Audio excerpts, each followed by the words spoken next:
Louis, I'm really happy to have you here. I think in many ways this episode is, let's see, about 13 years in the making. If I knew I was going to have a podcast 13 years ago, this is one of the ones I thought I was going to do. So I'm excited to have you on. I really appreciate being here. Thanks so much. So how I met you 13 years ago was I was part of an advocacy challenge for an inn of court in Chicago, the Linn Inn, as a 3L, and Judge Linn was part of a panel of en banc, part of an en banc panel, and where we as advocates argued an issue, and then we all retreated to celebrate afterwards and talk about it. And so Judge Linn had asked me about my career plans, and told him, hey, I'm working on I'm looking to be a patent litigator at a large law firm. I'm networking my way into that. And he said, well, the sort of entrepreneurial approach you're taking is remind me of one of my former clerks, Louis Tompros, and some of the things that he did. And so one thing in particular that he did was he ended up arguing a matter for the Federal Circuit, and the Federal Circuit prevailed, and the Federal Circuit issued a presidential opinion. But how he did that was through this very entrepreneurial route. And so I wonder if you could talk a little about In re Klein. Sure.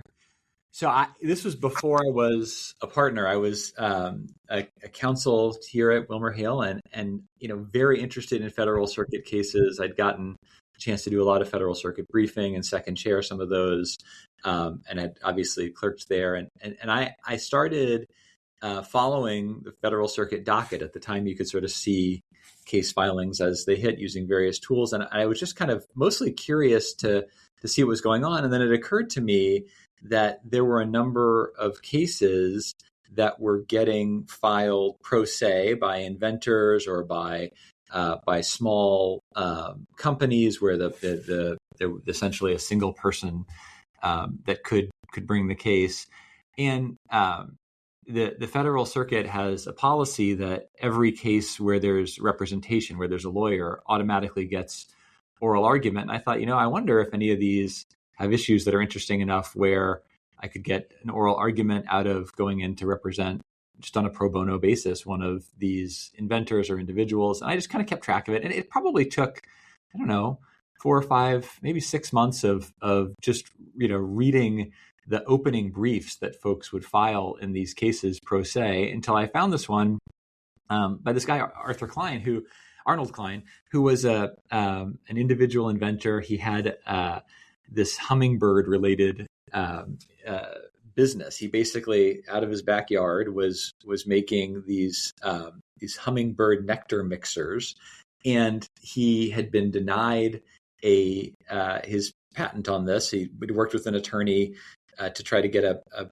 patent on essentially the design of this particular nectar mixer with this dividable structure. And it had been rejected in part because of some old inventions on not nectar mixers or not containers for liquids, but on old card catalog dividers.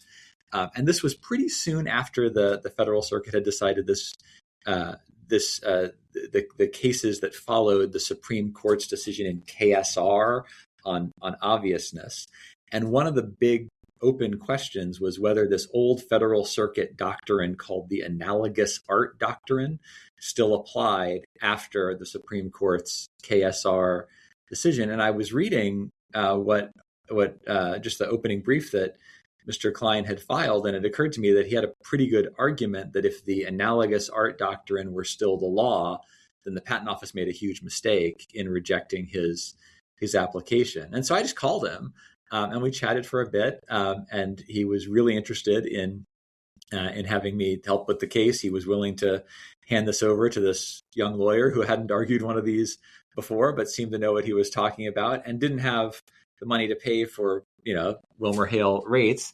I then talked to some of the folks on our department management, and they thought this was a great opportunity and were willing to let me do it on a pro bono basis. And that worked great. I worked with him. I argued the appeal. We got a judgment from the opinion from the Federal Circuit, precedential opinion, reaffirming that the analogous art doctrine remained viable. And then the Patent Office ended up having to issue updated rules. It was pretty cool. And I later did, years later, talked to Arnold Klein's wife right after he had passed away, and she sent me his obituary, and in it there's a whole sort of section about this, how this was such an important part of his life, that having the opportunity to be part of a challenge that really helped individual inventors, and to take that all the way to the Court of Appeals, was a really important part of what he saw his legacy as. And I thought that was super cool to be part of that.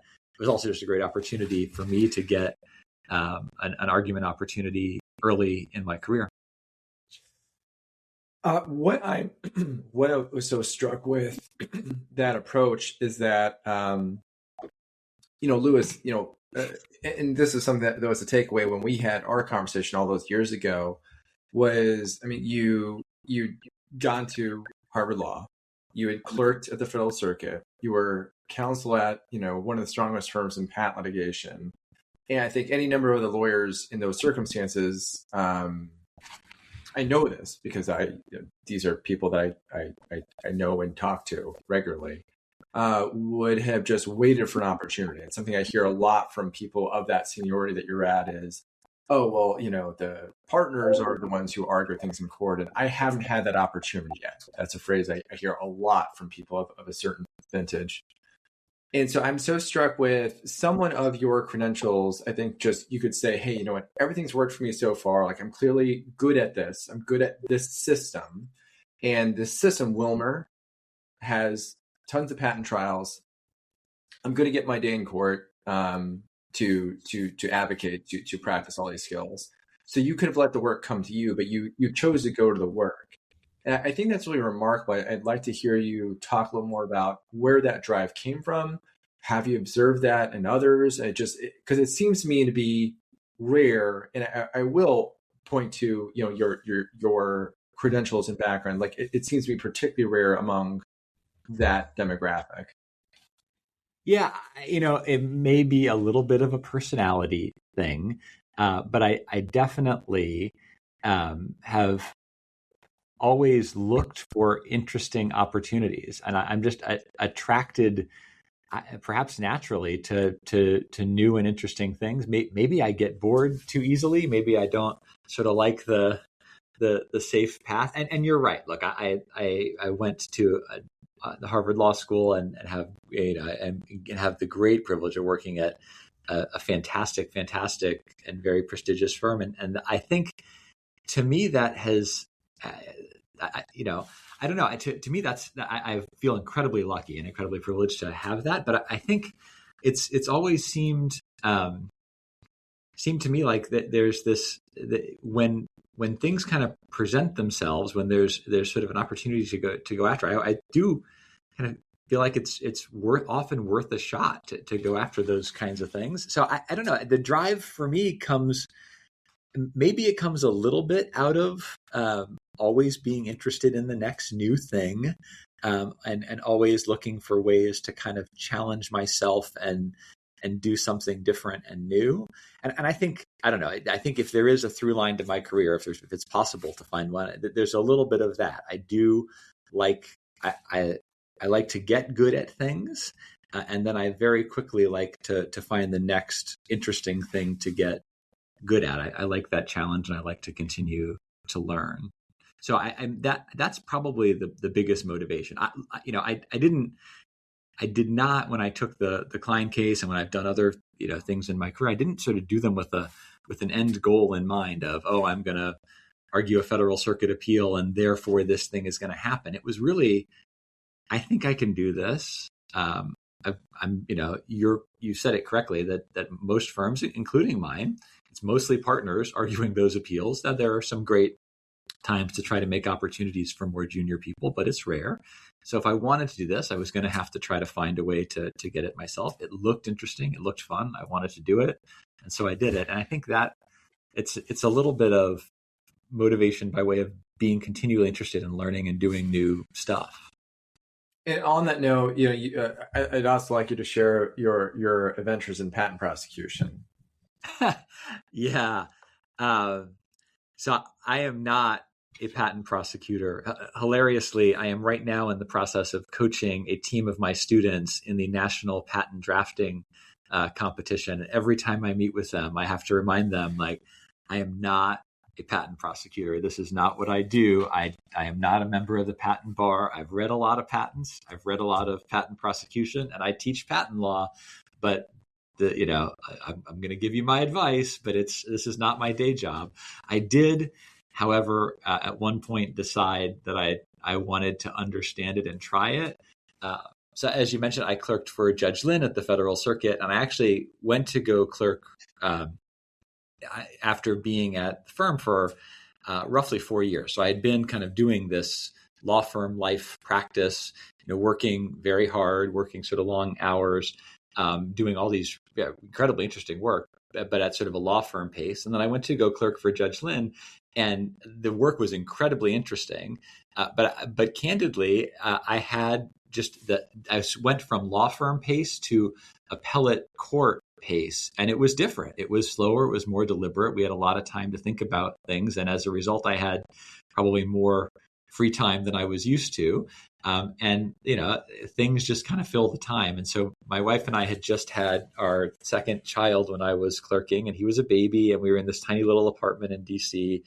And we were trying to figure out how to manage him in this tiny little space. And we ended up coming up with this kind of weird combination swaddle hook thing where we could kind of bundle him up and then frankly kind of hang him on stuff, mostly hang him on this hook that I'd installed on the wall. And he would very happily sit there in his little thing, and we hung him on the hook.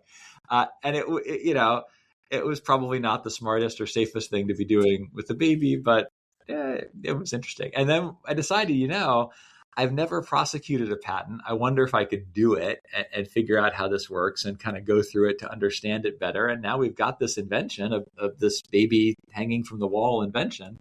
Why don't I give it a shot? And so in my free time, I wrote up a patent application. I did all the drawings myself using a very old 3D drawing program. I read the parts of the manual of patent examining procedure, the MPEP, that I needed to read to figure this out, and I filed the application.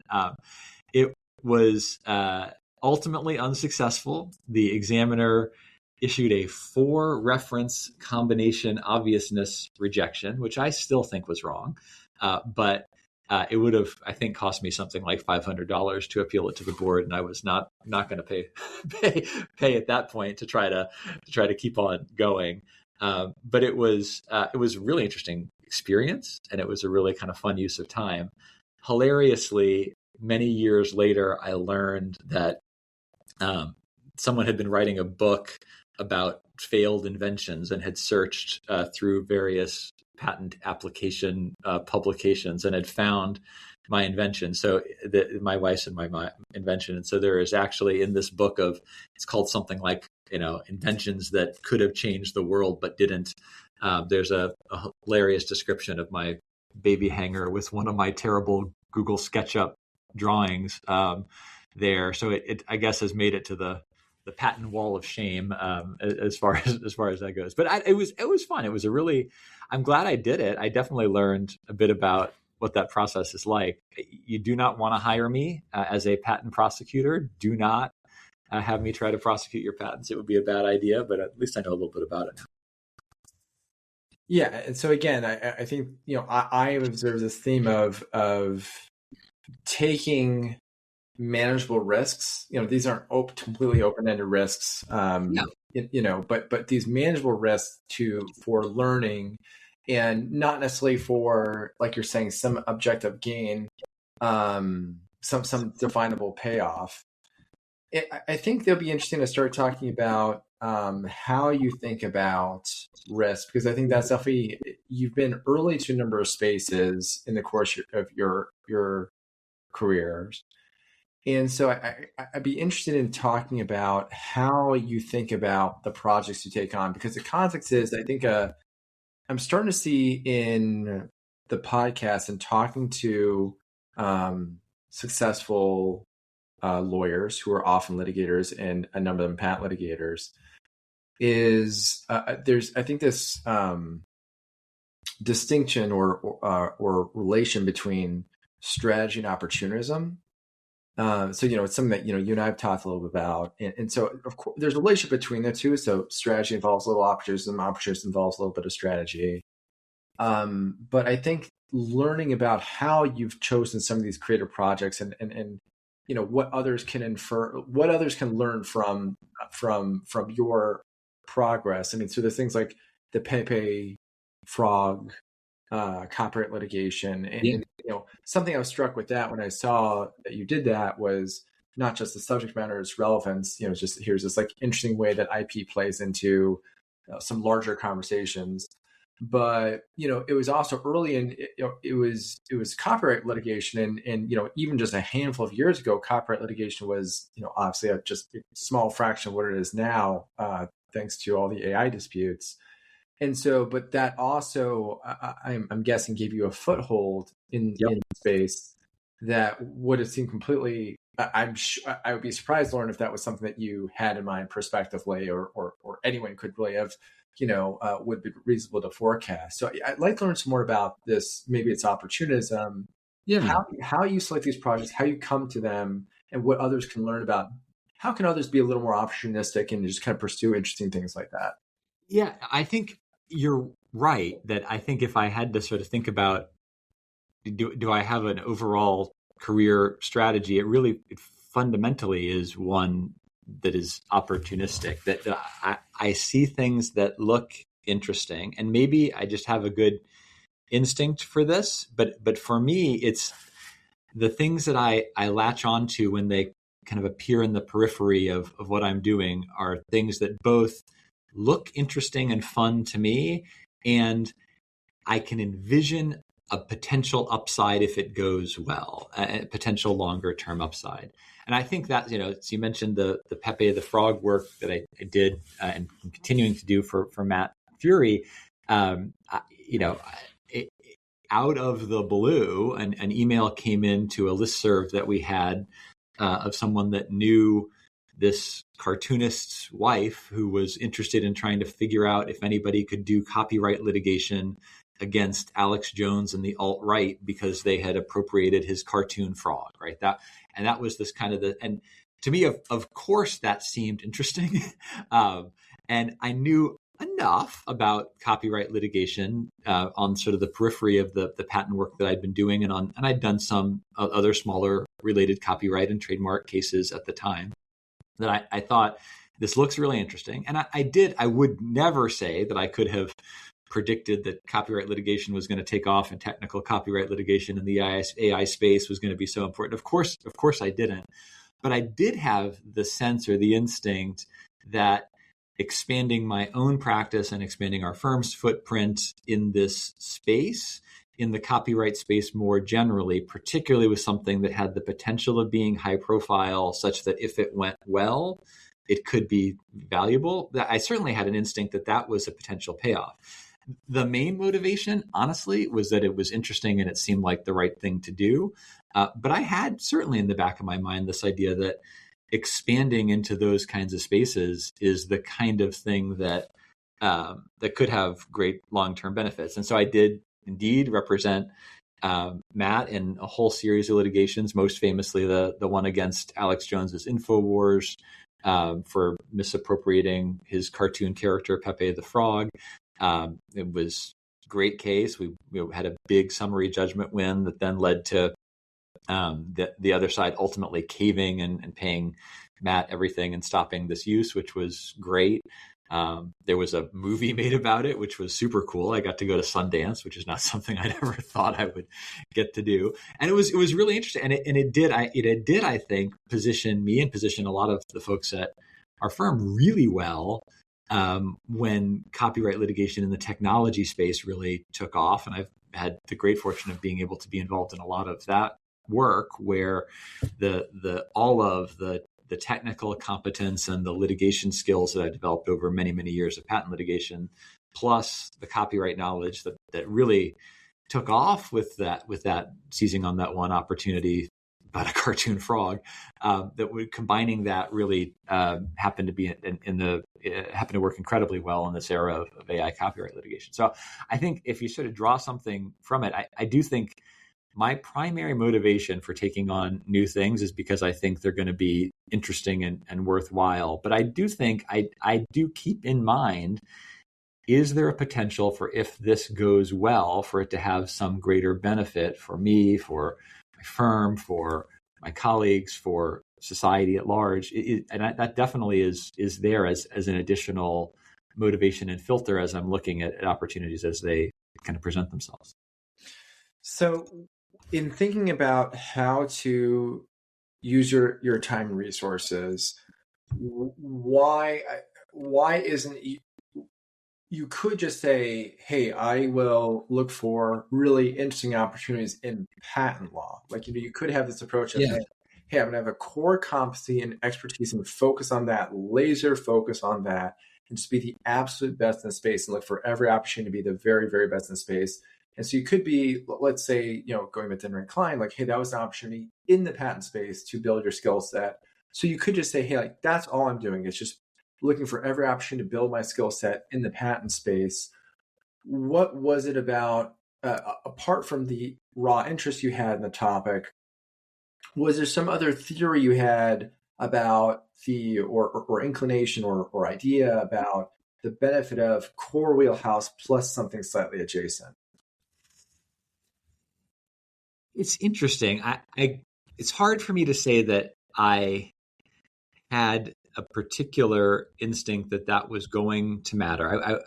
Though I can say two things about it. The first is, I think that anytime you kind of overly box yourself into any particular area, you're missing potential opportunities. And I'd been, I'd been part of a world of patent litigation where it was always patent litigation plus some other really important stuff adjacent to it. So, I dealt with patent and antitrust issues before. I dealt with patent and standard setting issues when that kind of first came up, many years ago, and seen sort of that the relationship between those areas really mattered.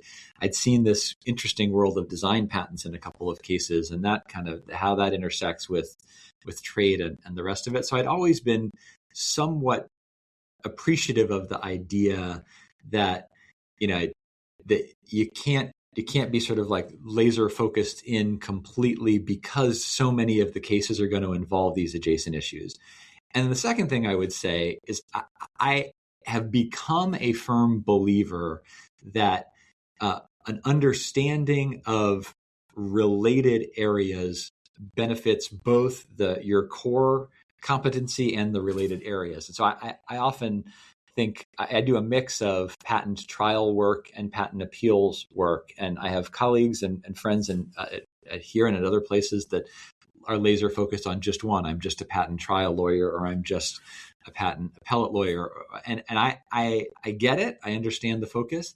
I think that having argued a bunch of patent appeals makes me a better trial lawyer. And I think that having tried cases makes me a better appellate lawyer, because I can see the way that the trial plays out and what I'm looking for and how to brief those issues. And I can see from the appellate perspective the things that are going to matter for trial and where I can cut and where I can focus and for purposes of preserving an appellate record. And I think the same is true across different areas of intellectual property in particular, and possibly more broadly.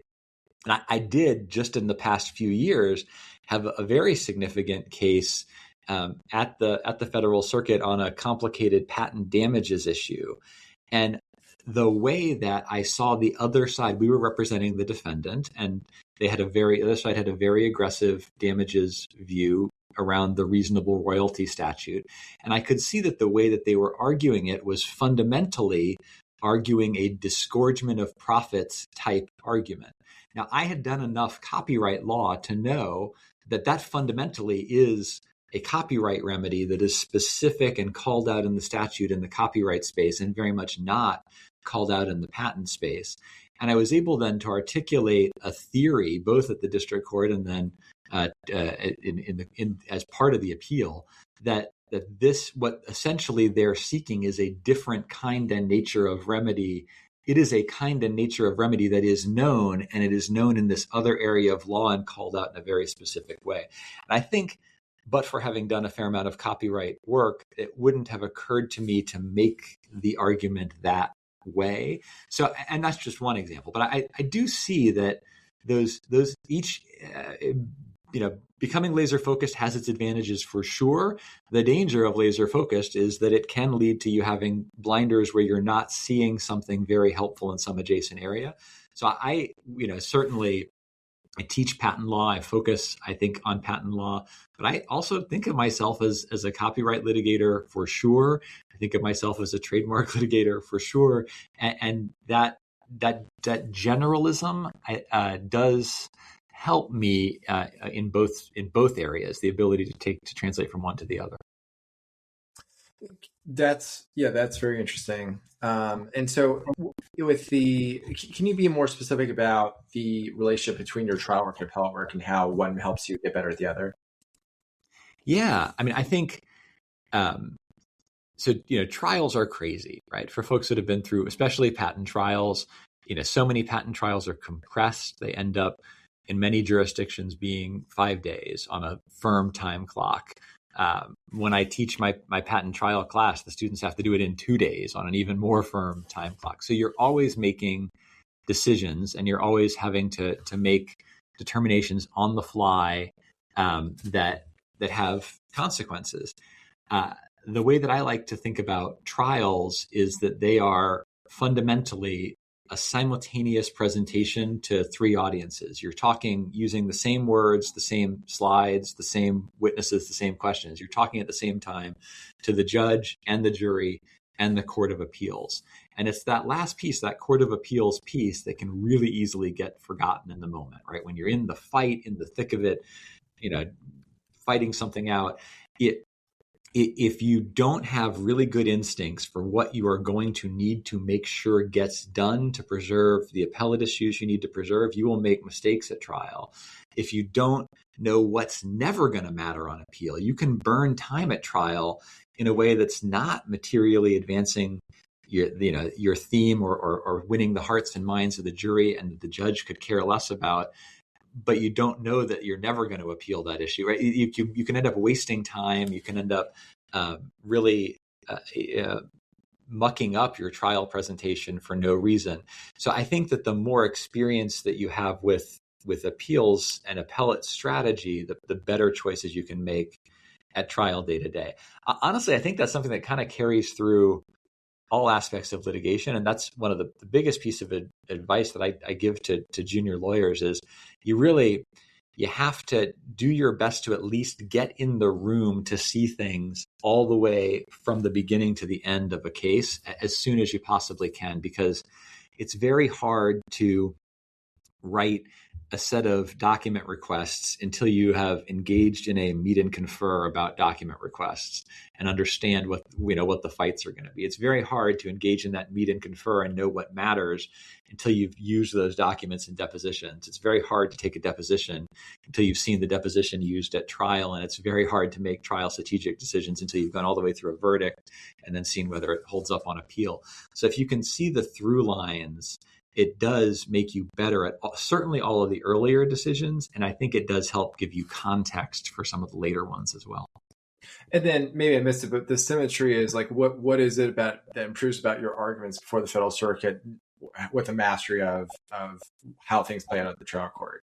Yeah. So I think there it's understanding the choices that get made that lead to that in the trial process so that you know where to look. If you've gone through, even if it's not your own trial that is on appeal, if you've gone through trials and you then begin the appellate brief writing process, you have a much better sense of where the bodies are going to be buried. So many appeals are not about or won and lost about the big flashy issues that were decided at trial. They're about the failure of proof on some particular element of some claim in the infringement analysis, or an error somewhere in the jury instructions that nobody really paid much attention to, even though there was an objection noted somewhere. So understanding all of the detail that goes into all of that, it makes you certainly a better issue spotter on appeal. And I think it makes you a better judge of the kinds of issues that you ought to be spending time looking for within the trial record to make a better appeal if you've actually gone through that process. Now, that's not to say there aren't brilliant appellate only lawyers who can do that just as well as I can, but I do think having done a lot of that trial work, it gives you a sense of what to look for in a way that it's hard to do without having lived it from the trial level. You said there's three audiences: judge, jury, court of appeals. And I hope this doesn't seem trite, but is the client a fourth audience? Yeah. It's funny that you say that. When I teach, I do a whole lecture for my trial advocacy class on the three audiences and sort of how to think about them and ways, what matters where, how you sort of map out, what is a jury thinking, and then what does that mean you need to do, right? And I always then end that with a slide that has one of my many favorite New Yorker lawyer cartoons that is a person standing up in court saying, "Objection, this makes my client look bad." And I point out to them that in the real world, there is always the fourth audience of your client, right? And that can be a challenge, especially for a litigator who's crafted a strategy that is going to win everywhere else.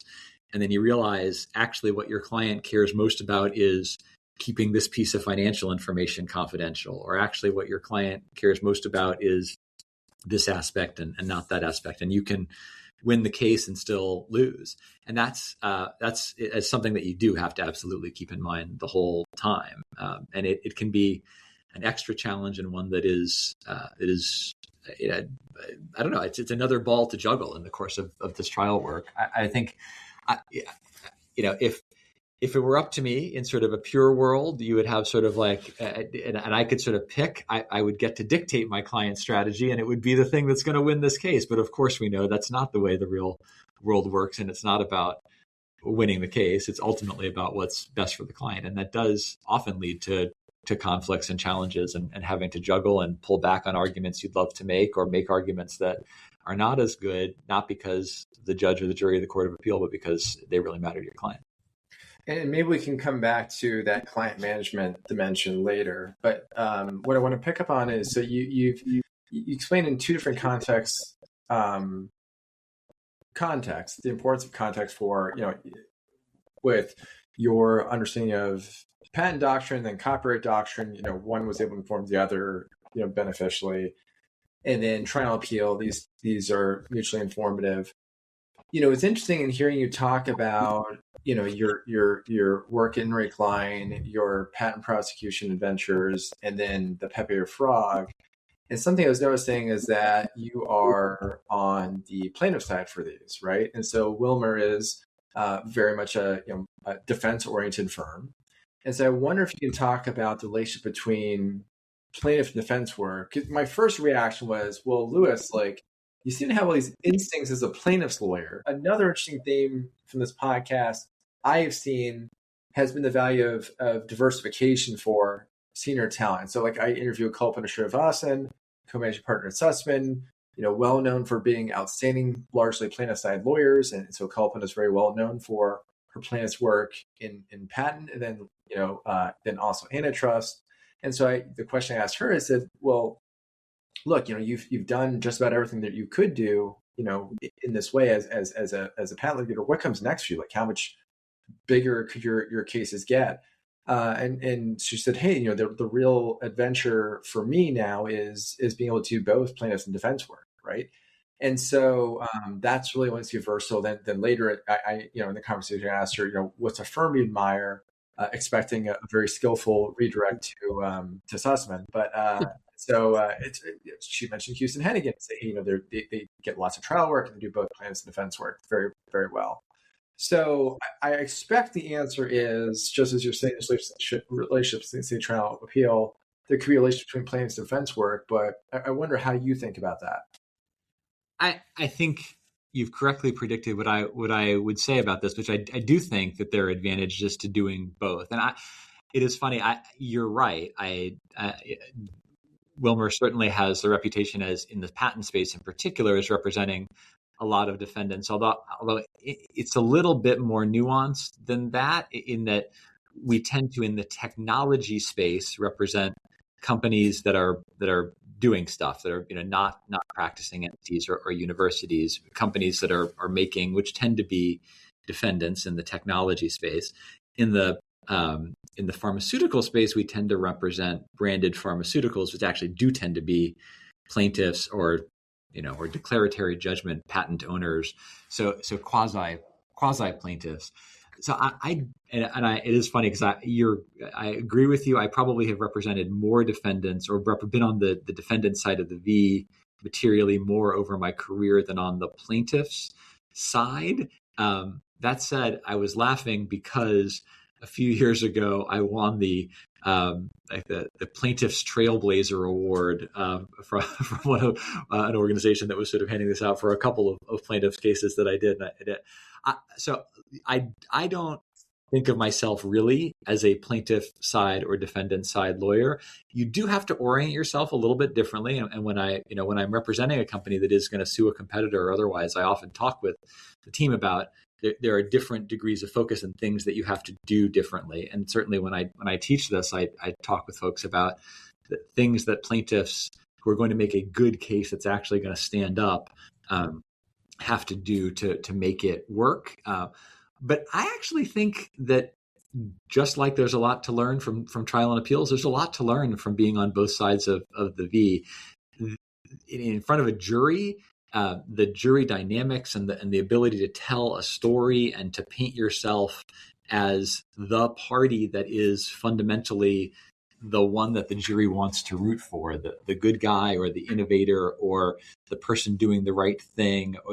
Those kinds of things are, plaintiffs' lawyers, I think, figured that out a bit before defense lawyers did in the patent world. I think in the patent world, we've now kind of all figured that out, and that the importance of that narrative is there from both sides, at least in patent cases that are litigated at sort of the highest level with the greatest stakes. So there's always this narrative importance. I think that much like on appeal, having done trials lets you know where the flaws are.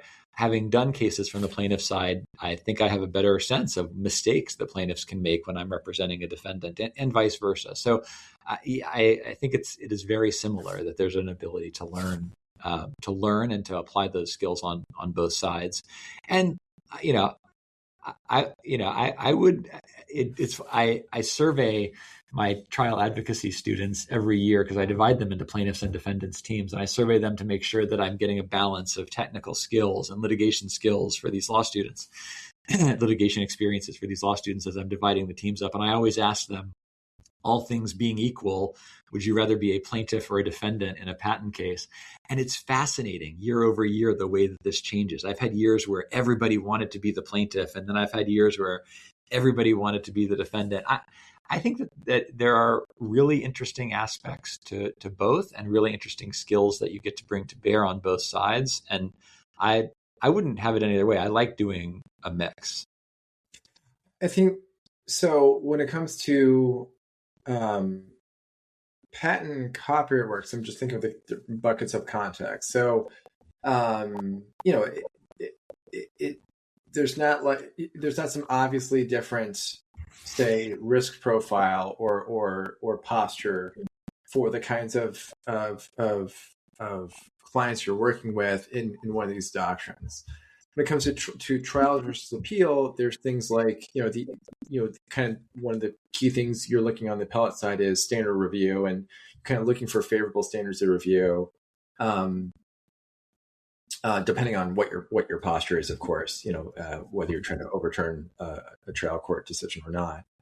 But when it comes to plaintiff defense, I think risk profile is a lot more relevant, right? Because for a large tech company, they have a very different risk profile than someone holding the copyright to Pepe the Frog, right? Yep. So how do you think about? So that seems to be a very different calculus. So can you talk a little more about how you think through those opportunities? Again, there's only so much time for you and then your team. So how do you think about, when you think about these different risk profiles of plaintiff defense work, How do you think about those two? Yeah, I think it is in part driven by the client's own strategic objectives. And this is where that fourth audience of the client really is the driver. I have, thinking about just the patent space in particular, I have represented clients who fundamentally, would be just fine in a world without patents, and fundamentally, therefore, want to take positions where they vigorously defend patent cases and want to, in some instances, make clear that they're not going to be a cash register for the next person with a weak patent to come after them and pay out. And so their risk profile is more driven by this sort of broader policy. Also represented clients in the patent space who have really important patents of their own and are also the target of competitors or others. And so I've had these competitor patent cases where I've been, on the plaintiff side for one case in one jurisdiction, while at the same time on the defense side for another in another jurisdiction. I think at the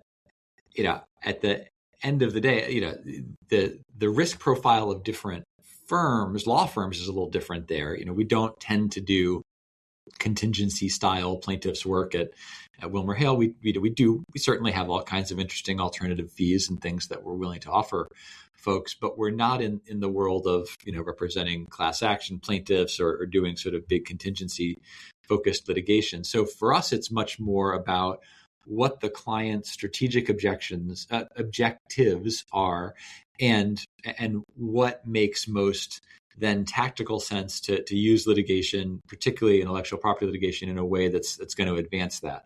Sometimes that's fundamentally sitting back and saying, yeah, we've got a great patent portfolio. You don't want to mess with us, right? And playing mostly defense. In other instances, it's taking a more aggressive offensive approach, and that's when you get to file cases on the plaintiff side. So it's a little bit, I would say it's much more driven strategically from the client's perspective. And in terms of like what kinds of cases I end up, preferring or wanting to take there, candidly, that tends to be more also client driven and relationship driven. I have great relationships with a variety of different clients and as do many of my partners, and I'm perfectly happy to understand their strategic goals and kind of go the direction they want to go and leverage our skills and abilities there. I will be the first to say I do not have an MBA. I would be a not so great CEO driving strategy of a big public company or otherwise. I'm very good at taking someone's strategic objectives and then using the tool that I know best, litigation, to try to get what we can out of that to advance those objectives. But in that sense, I'm much more like football quarterback than a coach or a team owner, right? I know what to do and can give great advice and make great tactical calls in those specific positions. But I'm largely guided by my client on the broader sets of risk questions. You're an owner of a law firm, though. So true. As an owner of a law firm, do you not set that sort of objectives? Yeah, I mean, I honestly, I have the great fortune of working at a place where I very much trust the management, and they're doing a great job of guiding those things. Law firms, I think you appreciate this, having dealt with so many. Law firms are weird, right? It is a whole bunch of cat herding operations where there's a bunch of partners, me included, that have sort of our own interests, our own objectives, and are kind of going our own way. And God bless the management team that tries to kind of keep us generally steered in the right direction. And I think firms can set and do set strategic policies and goals, but firms are just made up of a bunch of people, kind of each individually doing their own thing with each of their own individual client relationships and trying our best to row in sync, never perfectly. So in terms of what the firm is interested in, I think at the end of the day, the firm has its values and its deep commitments to things that are very important to us as a law firm and as a community. But in terms of what we want for our clients, we want for our clients what our clients want, and we're willing to kind of give them the strategic advice and help them figure that out. As to prioritizing between different clients and prioritizing between different issues, I certainly want to avoid positional conflicts or issue conflicts. But I think at the end of the day, law firms are for the most part there to represent the specific interest of the client that's before them at the specific time. And I don't think that the firm in the patent space or otherwise has any kind of grand policy objectives that we're trying to advance. We're trying to do the best for the folks that we represent. And so with Wilmer, you say with his patent practice, like there's certainly a number of, I think both on the pharmaceutical side and the tech side, a number of what you would call institutional clients again. So there certainly is, you've mutually selected each other in that way, right? So I guess that also, that selection decision that Wilmer makes drives, okay, so fine, maybe you don't define what a client says about what their objective is. You just work with that and quarterback, as you're saying. This is risky territory for me because I know very little about sports. But I mean, there's a client selection component. I guess I'll build on this to ask you a question about what you've talked about in business development, and a lot of what's interesting about your work has been, again, the running thing was opportunism in the positive. That sounds like a really bad word, opportunism, but opportunistic maybe. I'll embrace it. You can call me an opportunist. Opportunistic has a better connotation, opportunism, for some reason. So,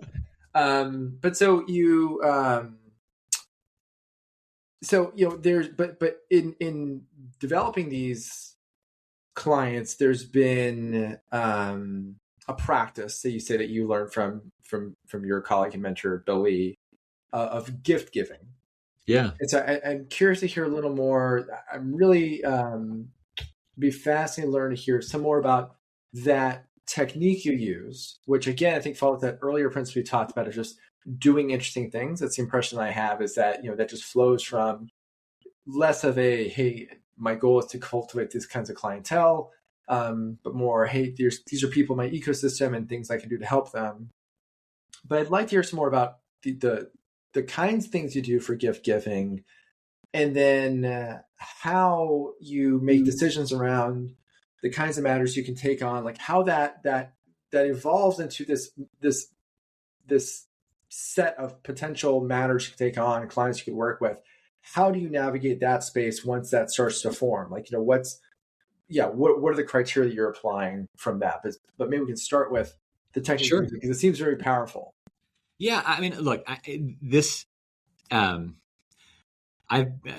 Bill Lee has been a mentor and a friend of mine for 20 plus years. And I remember very early, both watching him do what he does by way of cultivating relationships and practicing, and then hearing him talk about it and getting advice from him. And what he fundamentally said was, if you do the right thing and do good work and are kind to the people around you, and without kind of any reservation, do the right thing for them, that's both a really great thing to do in a very positive way to live and practice, and the kind of thing that long term ends up cultivating relationships that end up being beneficial to you.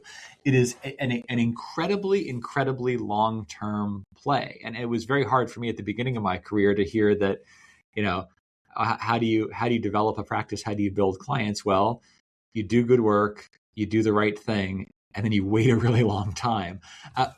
But I'm here now 20 years later to say I did, and it has worked, I think, quite well. So, and the way that I try to put that into practice is that much of my time is spent on, even today, is very much spent on things that are not not yielding any kind of short-term benefit. I, am always happy to work with and mentor and teach students. And I teach, multiple classes, and I'm not, the firm is not making a ton of money based on my teaching work. It would certainly be better for me to be billed out by the hour rather than meeting with students and chatting with them. But I have seen in others the way that it pays off in, very long term, where people then, want your help 4 or 5 years, 6 years, 7 years down the road. To be clear, I actually don't do much of what I do for that reason. I do much of what I do because I find it interesting and fun. And I wouldn't build those kinds of relationships if it weren't also rewarding in the short term for me. I really love teaching. I really enjoy a lot of the pro bono work that I do. I really love the work that I get to do with the Equal Justice Coalition to advocate for legal aid. I mean, I think that's the primary reason that I do it is because I enjoy it. I think the secondary reason is because it's the right thing. But there is a third piece of it, which is it does indeed, plant seeds that pay off long term. And so what does that mean for somebody sort of early in their practice? I mean, I think do good work for sure. But don't be afraid to just chat with the junior person at the client and help them out. And if somebody is looking to make a move from one in-house position to another, connect them. If somebody is, really confused about some area of the law, make the connection to help them with that. If you have an opportunity to go, teach a law school class or visit a business school and meet with students, do it. Because if you find it interesting, do it. But it should be interesting and rewarding short term, but also really does sort of lay the groundwork long term. It is, to be clear, when I talk to my mentees at the firm about this, it is a really hard thing to say. Do these things that are not billable, that are taking your time, that are hopefully enjoyable, but not the things that are going to get you any short-term reward. But do them because you realistically can trust that many years down the road, you really will have a longer term benefit from it. But it is true. And I think I've seen it play out in my own career, and I've certainly seen it play out in the careers of others that I have worked with. So there's the cheesy line about doing well by doing good, but I do think it is correct empirically that by being a good person, taking care of and helping people where you can, that you will see long-term benefits from that. You shared example of this where you mooted an argument, a trademark argument. So I wonder if you can share that story. Or some other specific examples of how you've actually implemented this. And then maybe, like you're saying, I think what's helpful is that to the extent you can recall in any of these instances, like what else you had going on and how the constraints you're facing, because there's this saying, I saw someone say this in financial writing, say, there's this cliche in finance, just buy when there's blood in the streets, which is horrible, gory line, by the way. But what this person observed is like, well, that's all well and good, but the thing is that some of that blood is yours, right? So just it's all good to talk about, going all in when you see some risky thing, but by definition, what makes it a risk is that it is scary and unknowable, and there's some downside to it. So I wonder if you can talk about, to give some more specific about moments when you've done this and how, what flowed from there. Sure. I'll tell you one that is somewhat immediate. We started this discussion with the Klein case. I got a whole bunch of calls after that from paying clients all over the place. None of them were existing firm clients. They were all smaller, but were perfectly happy to have, again, at that point, very early stage partner take over their case that was not going to be the $1 billion case, but was going to be significant. And they were perfectly happy to have me take over those cases. And that allowed me to both build experience and bring in revenue for the firm, which of course the firm was very happy about it. And it was sort of this huge win-win for the clients because I took sort of an early risk and then saw it work. So that kind of investment certainly happens. You mentioned a trademark case that you and I had talked about. I had a client that we had done some appellate work for and was very happy with that appellate work in the patent space.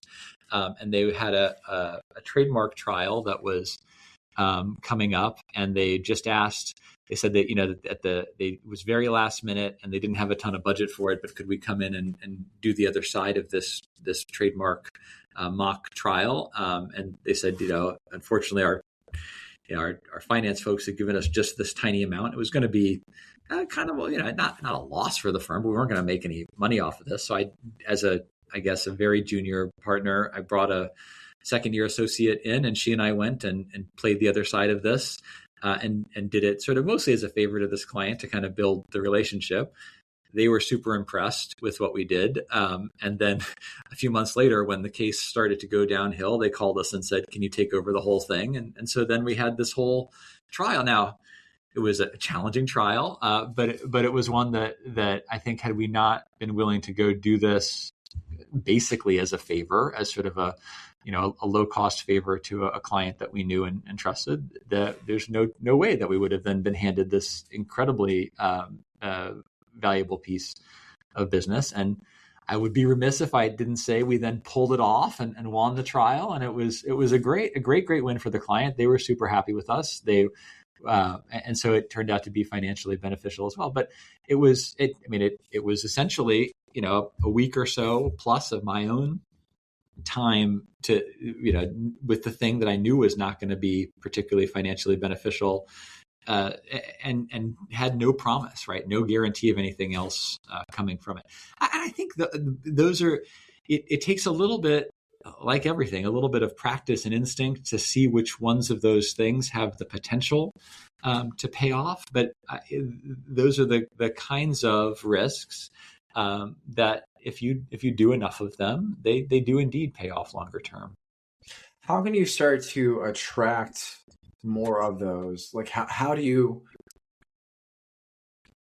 become known as someone that people can come to for those kinds of, because I think any number of lawyers say, hey, I'm willing to help, and yeah, I can knock on doors and say, how can I help? But then I'm guessing, I think better still is people wanting to come to you for help. But is there some way that someone can make themselves a beacon for helping people with problems? And I recognize, I think as soon as you say that, I think the next question is, oh shoot, well then how do I manage so it's just not like, how do I manage so I'm just not giving away my time for everything and anyone? So I think those are the two things that flow. Yeah.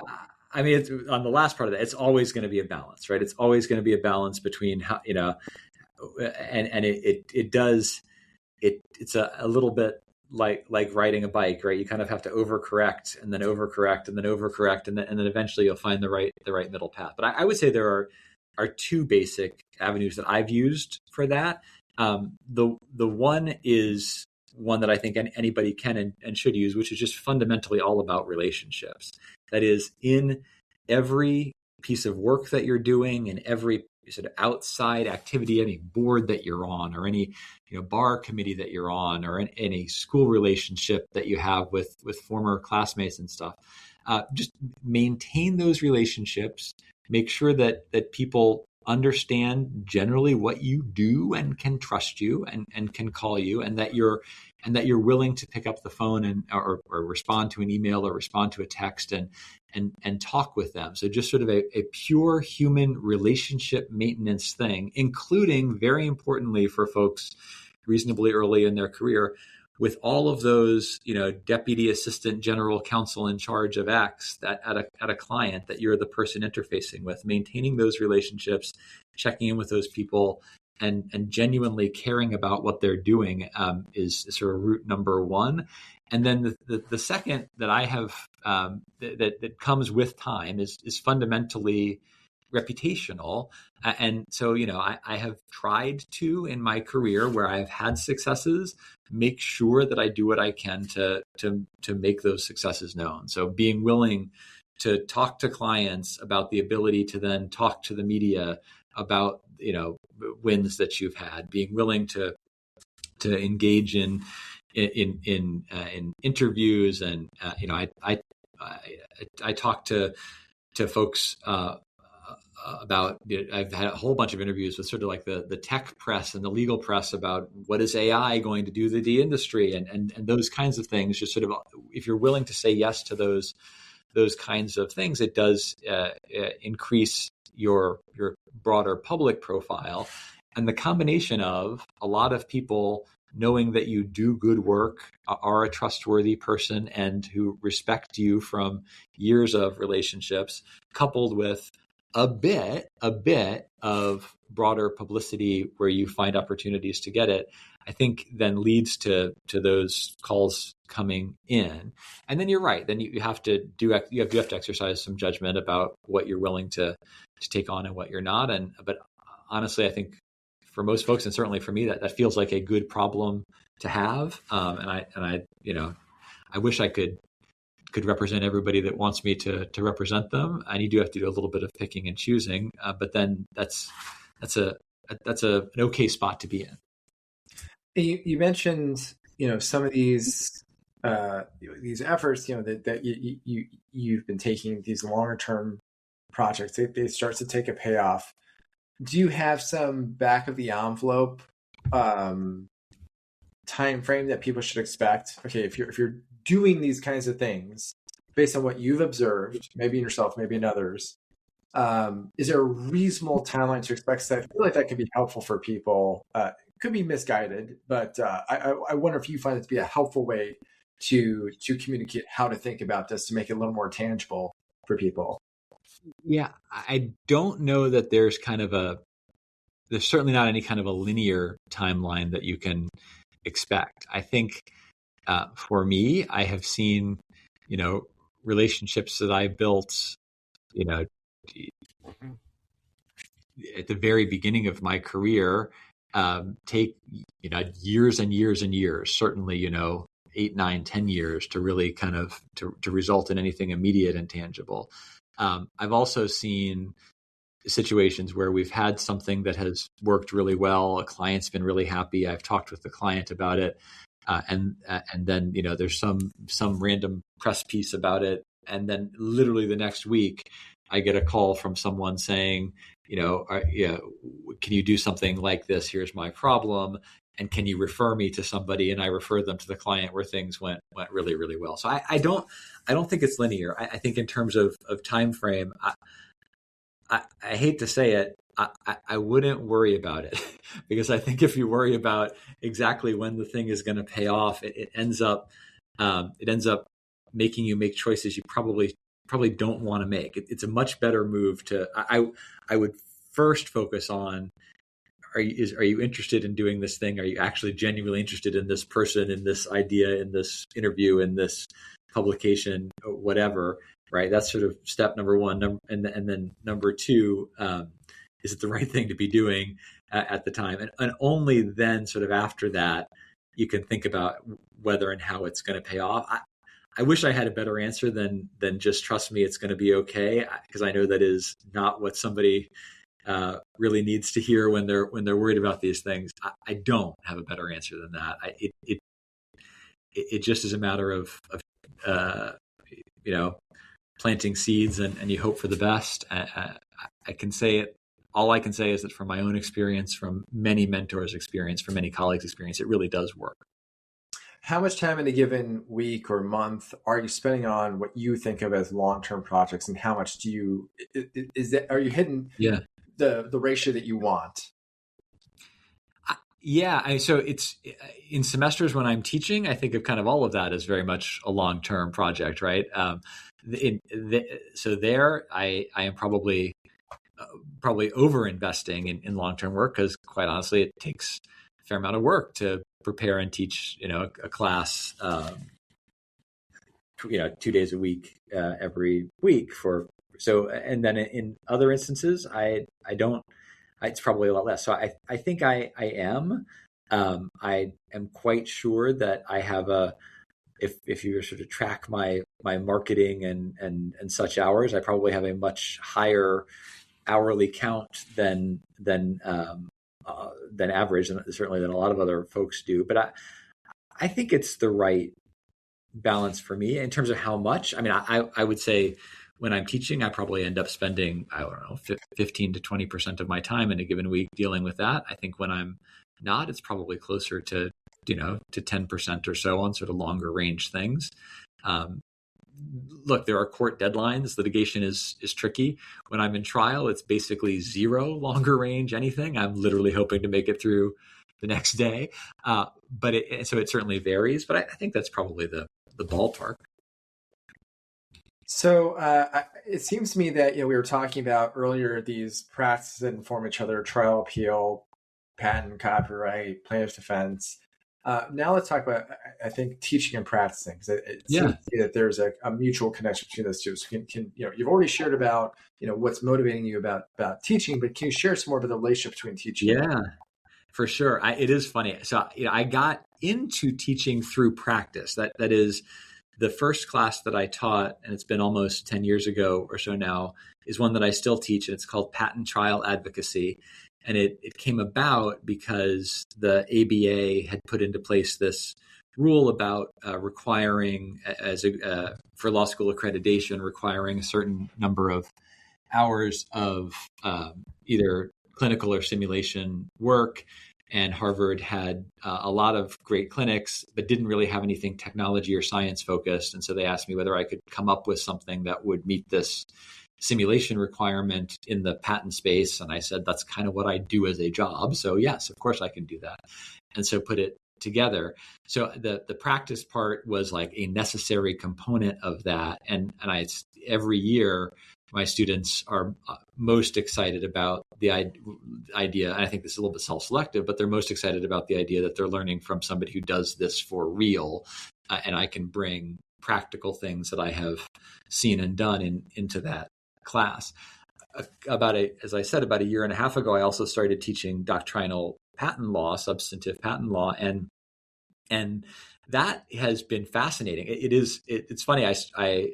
I was chatting with Bill Lee, who I mentioned many times throughout this interview, has been a mentor for me forever. And I told him that I'd agree to take this on. And he immediately, without missing a beat, said, "That's great. Maybe you'll learn some patent law," which I thought was hilarious.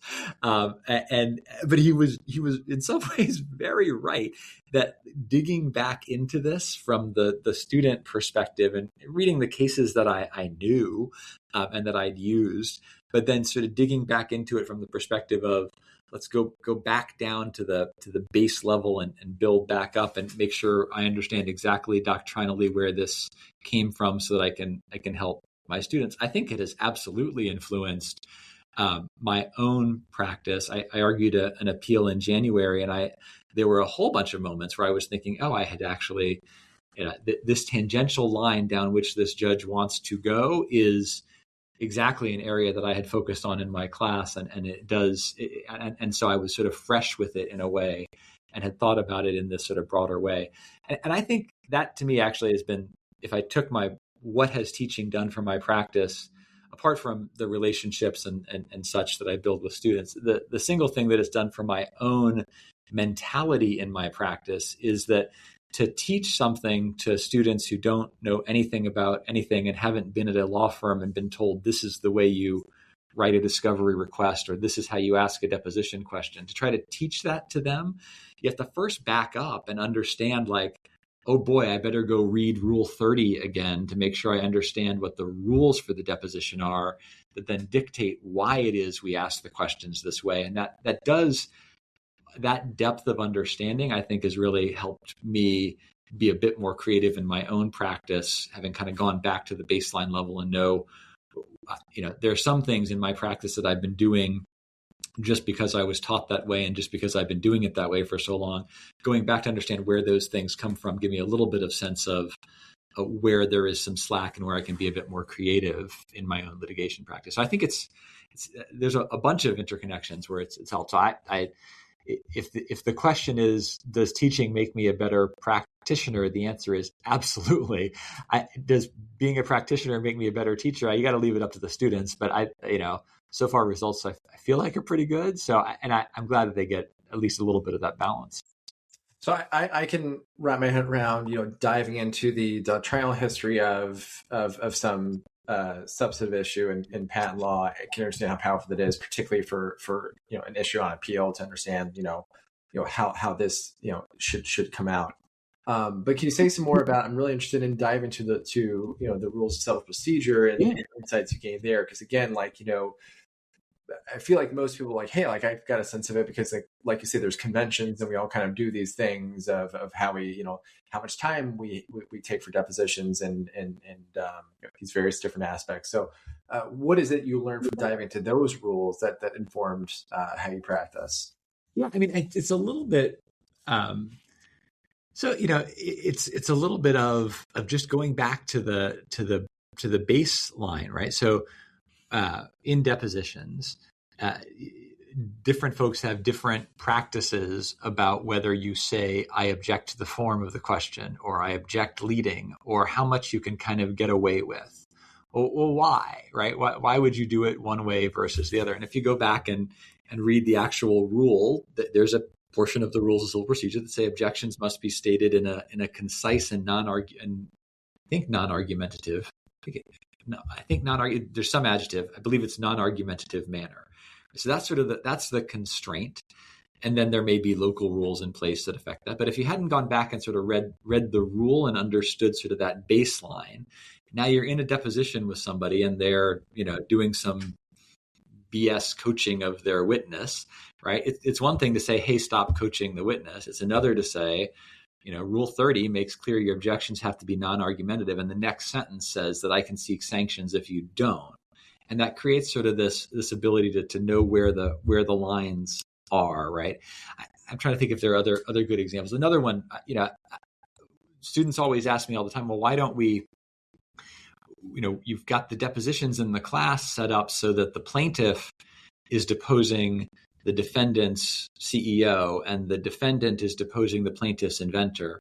Why wouldn't we depose our own inventor on the plaintiff's side, right? And that's a question that nobody would ask in practice because that'd be crazy. Nobody does that. No, you don't ever depose your own employee witness. Why? Well, you have to go back and look at Rule 31 and how the depositions can be used. And are there circumstances when you actually might want to do that? What are they?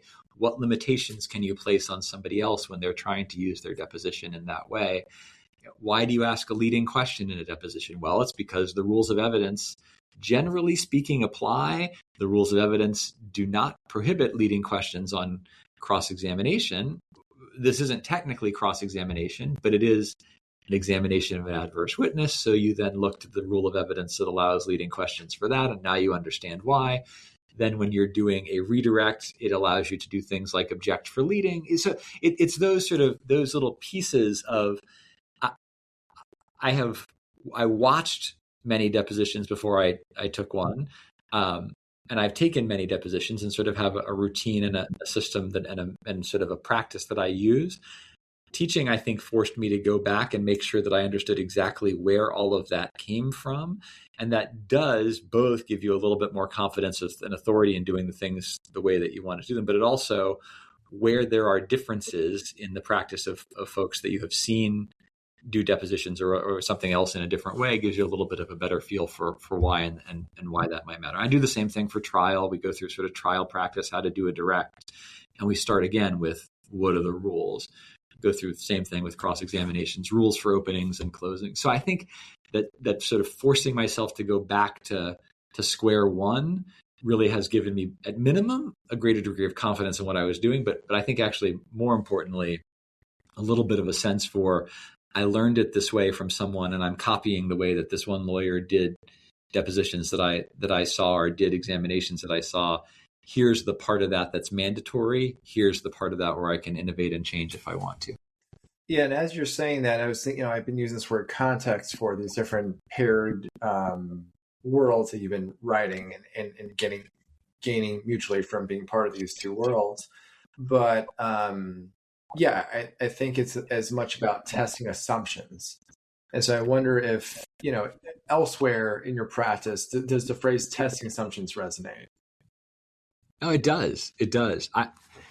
And I think it's interesting because I have, most, certainly the majority of the cases that I have had have involved other large law firms, sophisticated law firms on the other side, right? They've involved folks that you would normally see WilmerHale squaring off against and lawyers who are trained in a somewhat similar way.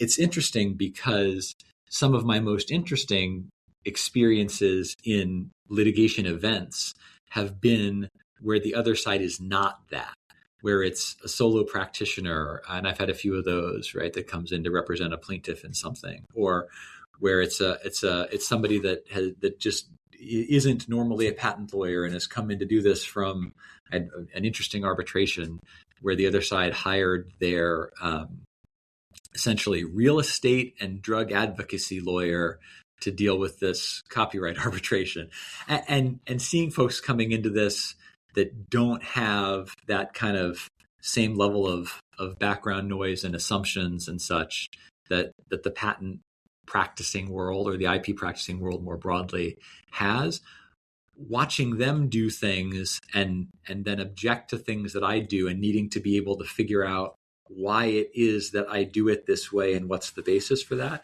is very much about testing those assumptions. So I think that there's some value to understanding why we do things the way we do them, and both for defending them if you need to against somebody coming into this cold, but also for figuring out, do I really need to be doing it this way or not? One of my colleagues just had a trial in January, and he had done something that I've never done.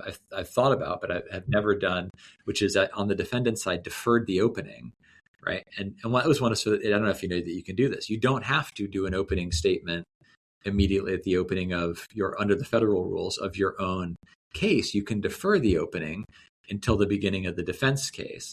And in the patent space, that almost never happens, right? Because usually you would want the jury to hear your side and not sort of just get this one-sided view as going into the plaintiff's case. And for tactical reasons, we thought about it, and it was a very creative idea, wanted to do it. One of the big sort of questions was, this allowed? Are you allowed to do this? Can you do this under the federal rules? Can you do this under the local rules?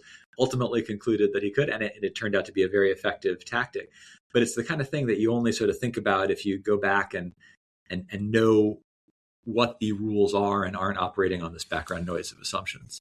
Why was that an effective? What prospectively made him think that was going to be helpful? Then why, in fact, did it pay off? Yeah, it was my colleague Joe Mueller did this in a really interesting case for Apple, and I don't know all of the details. I only sort of have the public version of what happened in the case, but I do know it was a case where it wasn't, I don't think, entirely clear going in exactly which direction and which theory the plaintiff was going to go with. And so there was an advantage there, and it allowed for some sort of some reframing, which I think that was a part of it. But and I can imagine tactically that being a good reason to do that. But you don't know that you can do it unless you know what the rules are from the beginning and get out of the way of like, this is how a patent trial always works. We always do it this way. You have to have a degree of creativity to break past that. Can you talk about the relationship between teaching and persuasion? It's interesting. I mean, I'll say a couple things. One is, we're in an era, at least right now, of a great deal of mistrust in authority. And I think that affects, and I think psychological research shows that it affects the way that jurors and to a degree judges interpret the arguments that come before them. I mean, it really used to be in the pre-CSI era, it used to be you just trust the witness that comes in front of you. And if they seem like, oh, that's a professor from MIT, they must be super smart, I believe them. Then you get into the CSI era and it became a bit more of like a show me, oh, that's a professor from MIT. And he like gave me the forensic file of the source code, therefore I trust him, right? And I think as sort of just general mistrust pervades American society for political and other reasons, that we're seeing more and more jurors in particular, and I suspect this infects the judges as well, having an even greater degree of presumptive hostility and mistrust toward anybody in front of them, right? This idea that if you're a lawyer, you're presumptively lying to the jury. You're presumptively trying to dupe them.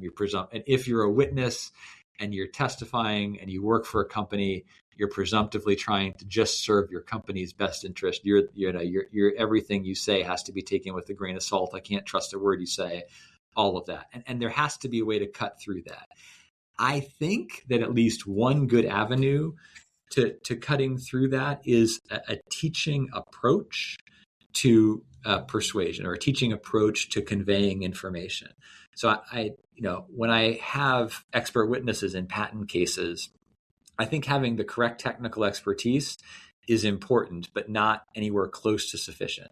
I am always looking for excellent communicators, and specifically excellent teachers, right? The computer scientist who has won like the undergraduate's favorite teaching award, right? Is great because they get the gist of the issue, but they also can convey it in a way that will make the audience understand as much as they can, but also feel like they are understanding. And that is incredibly powerful at engendering trust. So I think that skill is really, really important. And I think as a result, lawyers who try to practice that, who try to also be good teachers in the classroom, or just practice a teaching style of advocacy, can cut past a bit of the general degree of mistrust of lawyers. So I certainly try, in conveying a case to a jury and in conveying a case to a judge, conveying a position to a judge, to do my best to make them understand, or at minimum make them get that I'm trying to help them understand, because I think that establishes a degree of trust. Now, you have to be genuine about it. Like you can't be in a position where you're trying to like hide the ball from the jury and just sort of wave your hands and make them feel like they understand, because the jurors, they'll see through it. Certainly judges will see through it. So you have to do your best to actually do the teaching work, both in a trial through your witnesses and then in argument yourself. But I do think that having that kind of mentality helps. I don't know whether actually doing the classroom teaching makes me better at that or not. I suspect it does, but I think the mentality is what certainly matters. What seems powerful about that is I can picture, here you're talking about the student's favorite computer science professor, whoever. And what I'm picturing so vividly at the moment is, here's someone who may be they may be young. They may be from a school that maybe is not prestigious. It doesn't have to be any of these, but it could be these. But so this person may not have a lot of conventional forms of authority in the courtroom. And yet it is what they are saying and how they're saying it is so helpful and so engaging that you're not even tracking, what's the first authority? And I know that because I think that's what's powerful about this era of social media, where, I'm just amazed by all of the, the individual, the amateur experts that are out there. And any of them may, I watched some clip on some random thing, like maybe somebody talked about the, evolution of romance languages, a topic that I'm interested in, but don't have substantive expertise on. And any number of these times I have the impression this is maybe some PhD students somewhere, who knows where. But it doesn't matter. I don't really need to know their credentials, what makes them so impressive, if, what they're saying is helpful and well structured. So it seems to me like a powerful leveling where, if you adopt this mindset, so Louis, you happen to have this this very impressive law firm, and you have all this experience yourself, but someone who is new, maybe a new first chair trial lawyer, this technique seems to be very powerful that they can use that levels the playing field. I think that's right. I think that's absolutely right, and it's a good. It does. Especially now. I think credentials they have some value, and they certainly can get you in the door places, and I wouldn't ever discount that. But I do think in a longer format event, like a trial, like an argument, etc., it really the presentation itself matters, and the focus on being able to convey and teach and build up knowledge with your audience really does make a difference. And I need to figure out what podcasts and videos you're listening to about the history of Romance languages. I hear it sounds interesting. Yeah, no, I'll have to. I try not to get too pulled into anything, so I don't know. And that's I'm not going to get too pulled into this world. So you mentioned, we had talked before about a couple aspects of courtroom approaches, and so one is thinking about jurors. They don't show up as blank slates. They have experiences and they're drawing inferences. And so I think a really interesting inference that you mentioned that they draw is, that a patent trial, as you're saying, takes, let's say a week.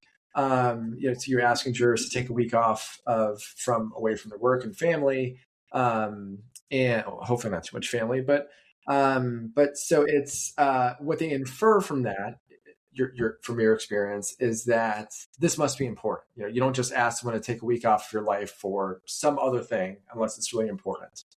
And so the jurors are showing up, and so one takeaway is they're taking this really seriously. So but I wonder if you can talk some more about, again, on this topic of persuasion and about jurors and what you think is effective, and maybe we can also talk about what's ineffective. I think, sure.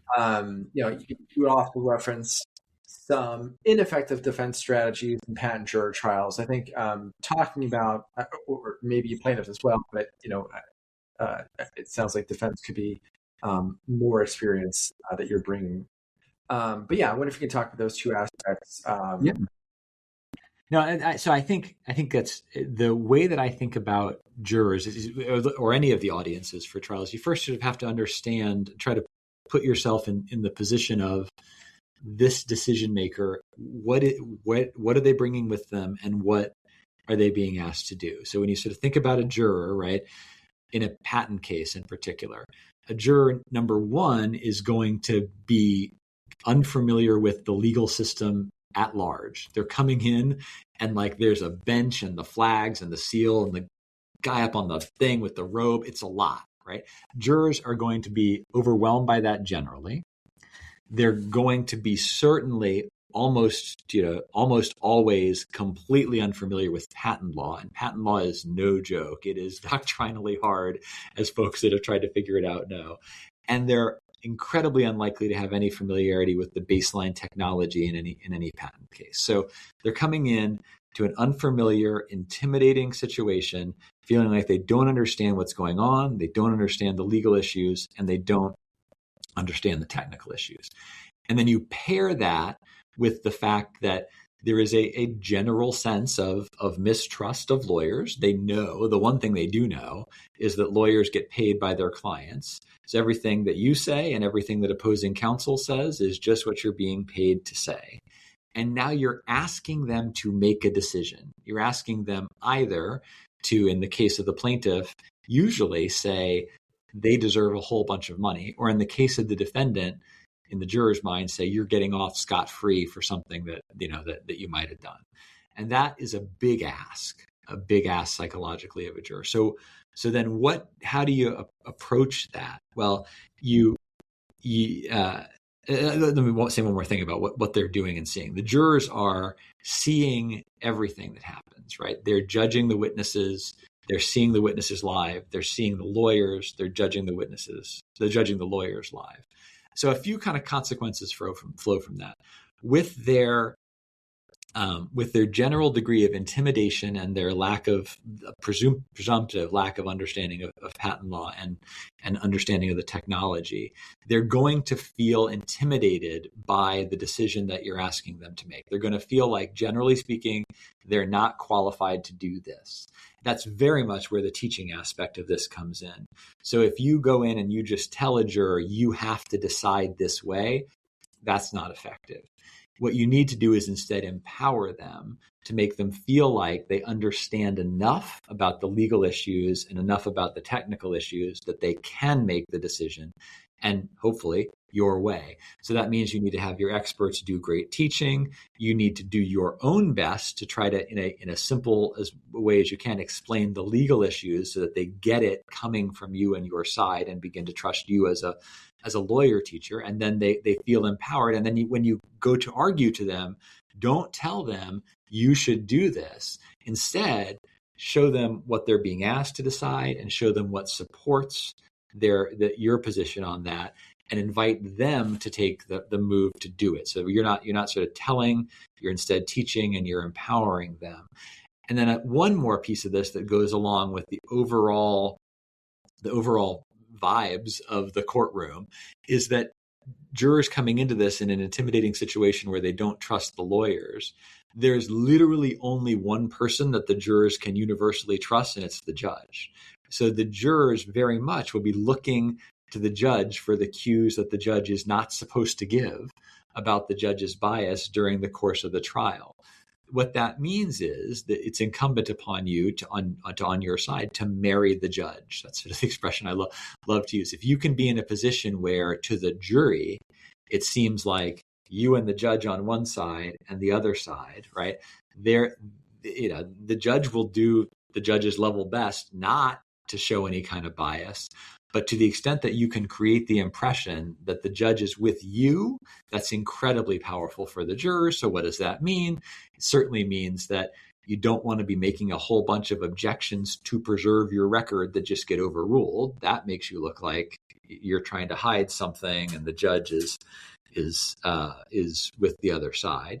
You certainly want to convey a sense that everything is going your way, which is this degree of calm and confidence that it's important to project in front of jurors. And you want to make sure that you're taking positions in a way that you can have it appear at least that the judge is at absolute worst, completely neutral, but preferably sort of irritated at the other side, right? Calling the other side out on stuff where the judge has to do something in front of the jury is greatly powerful. So that kind of all comes together. So ways that you can mess this up in patent trials. Number one is doing things that kind of antagonize the judge to preserve your record, to show that you're a fighter, to impress your client. Those things tend to fail. Trying to sort of blow things by the jury tends to fail. Trying to make it to attack first, right? That is to go after the other side and make it seem like their lawyer is the lawyer that's lying all the time is almost certain to fail because the jury just don't trust either of you, right? So attacking too aggressively too early doesn't really work.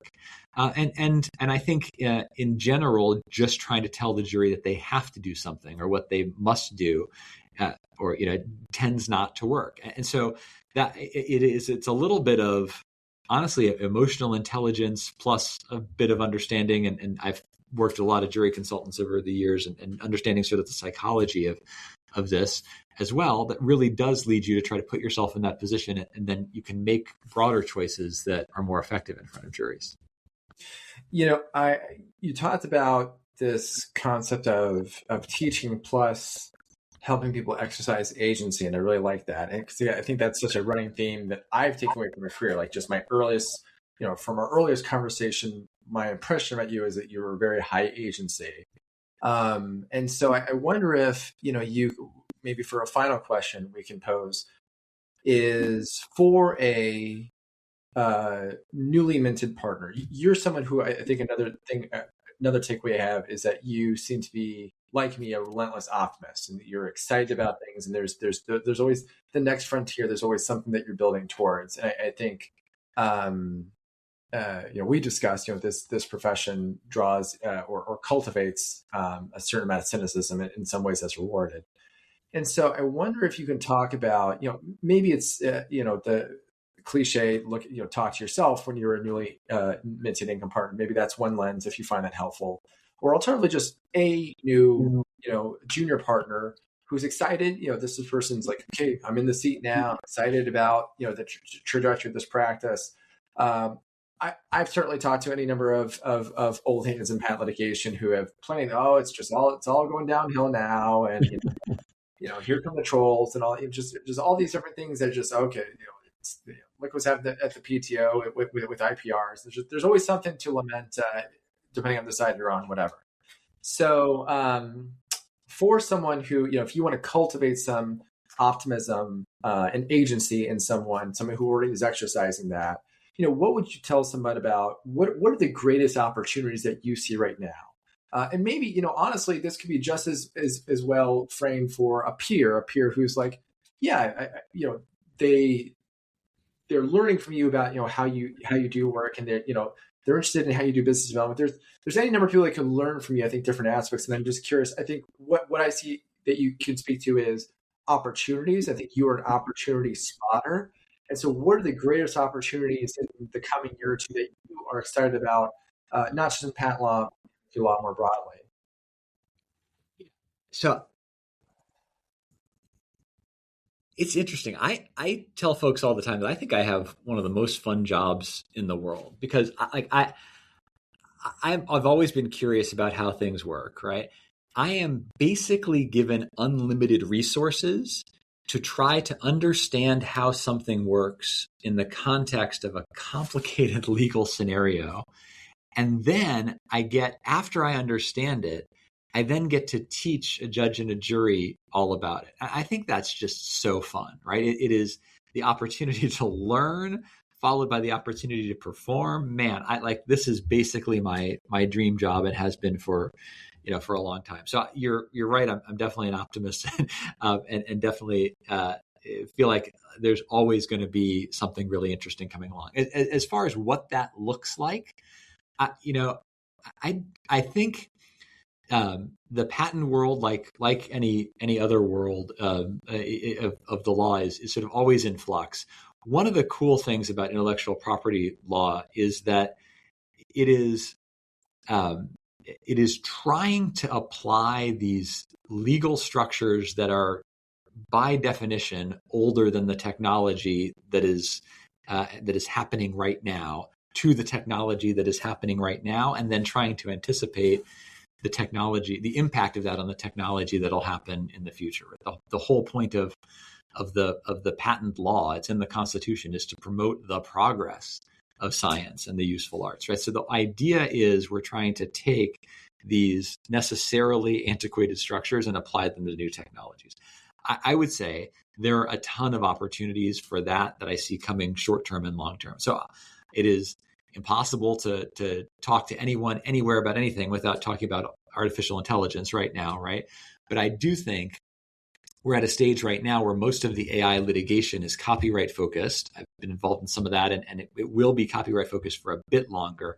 I think that is going to shift, and we're going to see eventually the copyright issues get squared away and settled out. But there is a ton of artificial intelligence patent work that is really on the horizon. So if you are interested in understanding how that works, that's a great opportunity. If you're interested in understanding how the legal system is going to change as a result of these new technologies, it's going to happen in tech-focused areas first. So I think it's going to happen in patent-focused areas first. We're already seeing a lot of that. A lot of folks using AI-enhanced tools for patent prosecution, AI tools for patent litigation, and AI tools in court are coming soon. And it's going to be really interesting and fun. And I have no idea what's going to happen. So there's sort of one piece of it. The second is, I think, look, the world is a crazy, crazy place right now. The country is a crazy, crazy place right now. And don't forget that patent law, as well as copyright law, is federal. So we have this weird situation where, at any moment you can have courts in California that wildly disagree with courts in Texas, that wildly disagree with courts in Delaware, and all having these different economic priorities, business priorities, technological priorities, societal priorities.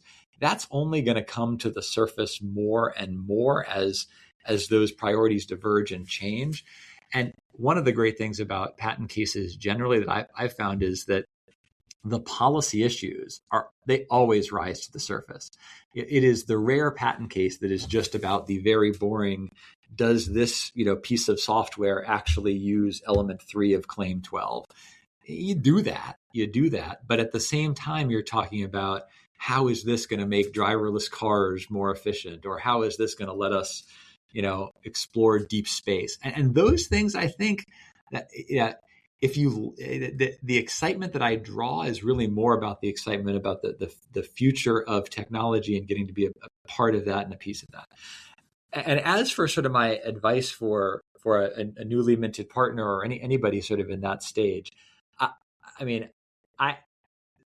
making partner at a law firm is a really impressive thing to have done. You're at this point where you've done something really right, and you have a million opportunities as a result. I mentioned before that one of the cheesy New Yorker cartoons that I like. Another one that I always show my students on the last day of class is my absolute favorite, and it's this New Yorker cartoon of this ant pushing a boulder up the hill, and the ant is being watched by another ant looking on very skeptically. And the caption is, "When it stops being fun, I'll stop doing it." And I think that's my biggest fundamental piece of advice for new partners, for new law school graduates as well. That there are so many opportunities that come with the privilege of being partner at a law firm, with the privilege of graduating with a law degree. And there are also an unfortunate number of really unhappy lawyers that feel like they're kind of stuck. You have to unstick yourself. I've been very lucky and very, very fortunate to be able to have opportunities come my way, and I've jumped on them when I can. If you find yourself in a rut, if you don't like what you're doing, please don't keep doing it.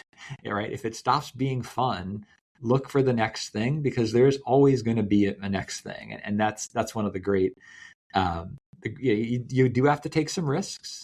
But I think that you can't just kind of continue in an unhappy place. And to be clear, I was not an unhappy newly minted partner. I really liked what I was doing, and I just sort of found additional things and was expanding into those and doing them. But I do know a lot of unhappy lawyers, unhappy newly minted partners. If at any point it's not fun, you really have to reevaluate and stop, right? And find the next thing, because there's too many opportunities and too